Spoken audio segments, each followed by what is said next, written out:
ജെറമിയ 9 അധ്യായം. യൂദായുടെ അകൃത്യങ്ങൾ. എന്റെ ശിരസ് ഒരു കണ്ണീർ തടാകവും എന്റെ കണ്ണുകൾ അശ്രുധാരയും ആയിരുന്നെങ്കിൽ, എന്റെ ജനത്തിന്റെ പുത്രിയുടെ നിഹതന്മാരെ ഓർത്ത് ഞാൻ രാപകൽ കരയുമായിരുന്നു.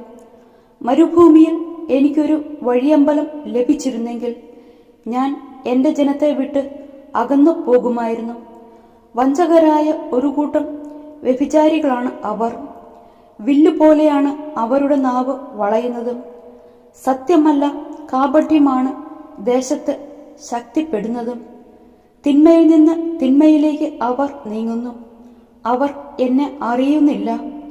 കർത്താവ് അരുളി ചെയ്യുന്നു, ഓരോരുത്തരിനും അയൽക്കാരനെതിരെ കരുതലോടെ ഇരിക്കട്ടെ.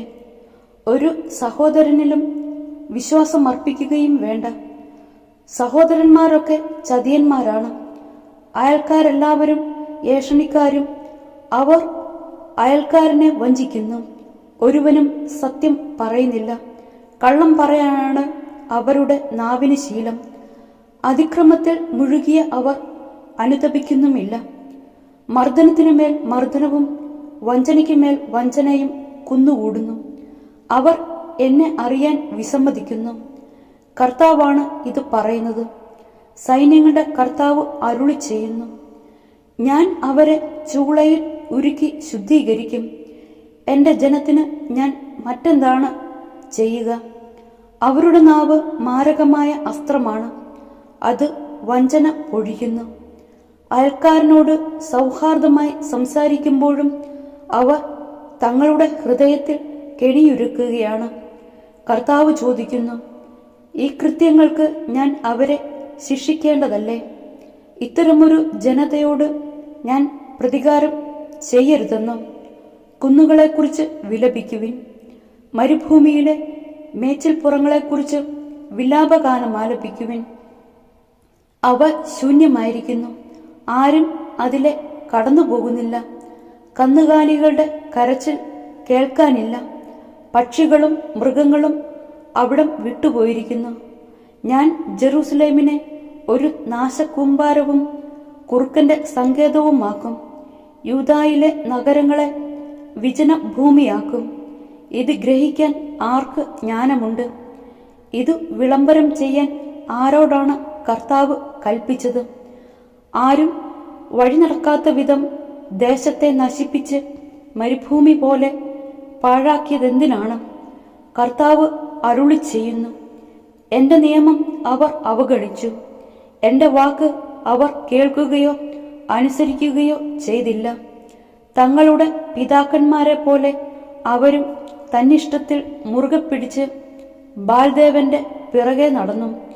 ആകയാൽ ഇസ്രായേലിന്റെ ദൈവമായ സൈന്യങ്ങളുടെ കർത്താവ് അരുളി ചെയ്യുന്നു, ഈ ജനത്തെ ഞാൻ കാഞ്ഞിരം തീറ്റുകയും വിഷം കുടിപ്പിക്കുകയും ചെയ്യും.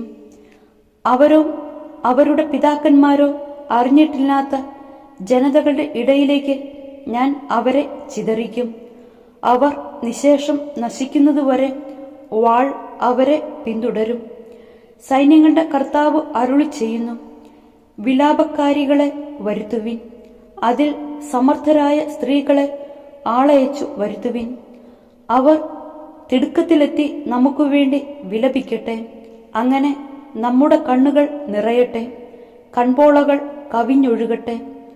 ഇതാ സിയോനിൽ നിന്ന് ഒരു വിലാപസ്വരം, നാം നശിച്ചു, നാം അത്യന്തം ലജ്ജിതരായിരിക്കുന്നു. അവർ നമ്മുടെ വീടുകൾ നശിപ്പിച്ചു, നാട് നമ്മൾ ഉപേക്ഷിച്ചു. സ്ത്രീകളെ, കർത്താവിന്റെ വാക്ക് കേൾക്കുവിൻ, അവിടുന്ന് പറയുന്നത് ശ്രദ്ധിക്കുവിൻ. നിങ്ങളുടെ പുത്രിമാരെ വിലാപഗാനം പഠിപ്പിക്കുവിൻ. ഓരോരുത്തരും അയൽക്കാരിയെ ചരമഗീതം അഭ്യസിപ്പിക്കട്ടെ. മരണം നമ്മുടെ കിളിവാതിലിലൂടെ കയറി വരുന്നു. നമ്മുടെ കൊട്ടാരങ്ങളിൽ അത് പ്രവേശിച്ചു കഴിഞ്ഞു. തെരുവുകളിൽ കുട്ടികളും പൊതുസ്ഥലങ്ങളിൽ യുവാക്കളും മരിച്ചു വീഴുന്നു. പറയുക, കർത്താവ് അരുളി ചെയ്യുന്നു, മനുഷ്യരുടെ മൃതദേഹങ്ങൾ മൈതാനത്തിൽ വീഴുന്ന ചാണകം പോലെയും കൊയ്ത്തുകാരന്റെ കയ്യിൽ നിന്ന് പൊഴിയുന്ന കതിർമണി പോലെയും നിപതിക്കും, ആരും അവ ശേഖരിക്കുകയില്ല. കർത്താവ് അരുളി ചെയ്യുന്നു, ജ്ഞാനി തന്റെ ജ്ഞാനത്തിൽ അഹങ്കരിക്കാതിരിക്കട്ടെ, ബലവാൻ തന്റെ ബലത്തിൽ പ്രശംസിക്കാതിരിക്കട്ടെ, സമ്പന്നൻ തന്റെ സമ്പത്തിൽ വലിപ്പം ഭാവിക്കാതിരിക്കട്ടെ. പ്രശംസിക്കുന്നവൻ ഞാൻ ഭൂമിയിൽ കരുണയും ന്യായവും നീതിയും പുലർത്തുന്ന കർത്താവാണെന്ന് ഇതിലാണ് ഞാൻ ആനന്ദിക്കുന്നതെന്ന് കർത്താവ് അരുളി ചെയ്യുന്നു.